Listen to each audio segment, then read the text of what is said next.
All right, so we're all about politics and hot topics. And one of those topics involves honoring and assisting the members of our military. We're looking at how to put the entire family back together when a warrior comes home. That's next. We're back in a moment on This Week in Jacksonville.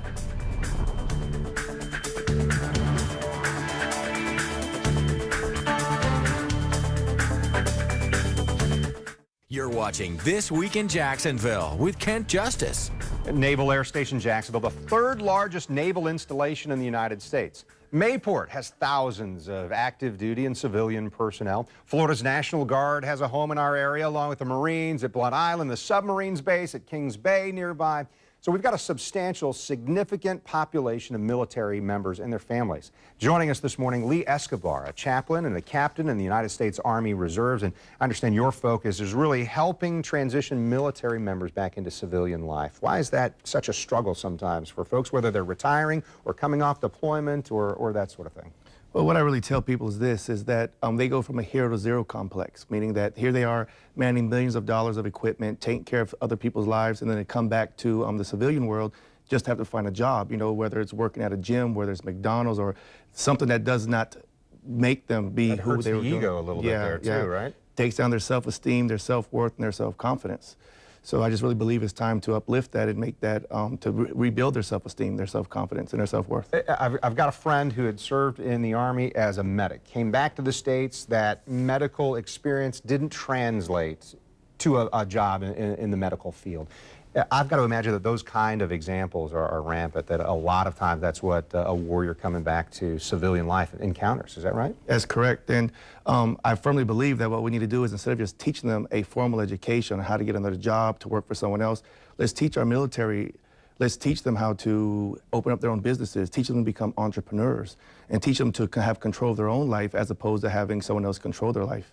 I really believe that our military has certain traits and certain abilities that encourage them to become successful business owners, become millionaires, people who are financially free, and more so take care of their financial commitments and independence. So let's explore that for a second. When you're in the military, you're not in charge of your own stuff, right? You're taking orders. You're doing what's expected.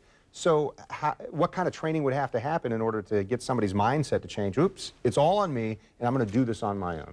Well, one thing I outlined in my book, Rich Soldier and Mission Financial Freedom, is there's three key components we need to end up changing ourselves. Number one is we have to evolve. We have to realize that the new rules of money, that the rules of money have changed, and the rules are new. The same way we need to have money for retirement has changed. On top of that, the job force has changed, so we have to evolve and become aware. Then we educate ourselves. And I don't mean having a traditional education. I mean more so having a non-traditional education, not an academic education, but a financial education. You know, start reading books, start learning about entrepreneurship, start learning about financial independence, about how money truly works.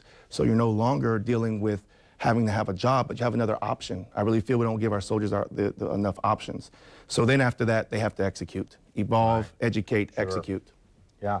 Let me ask about this. One of the things I saw in your book was spouses can help this happen. How do spouses play that role, whether it's a husband or a wife, helping our members of the military in that transition to civilian life? Well, what's going to have to happen is the spouses are, number one, have to sit down with their military member and start creating goals with each other, and do this prior to actually leaving the service. You know, my philosophy is get it together before you need it together, get it together, so that way when you needed it, it's already together.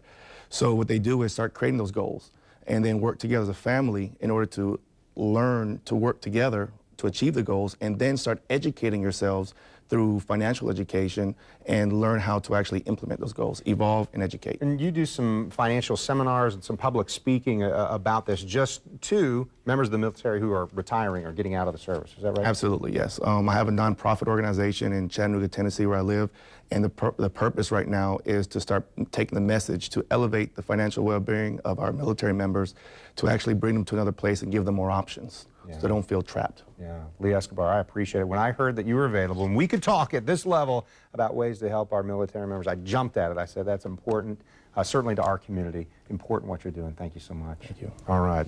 As we move on, soldiers of a different sort standing by to join us.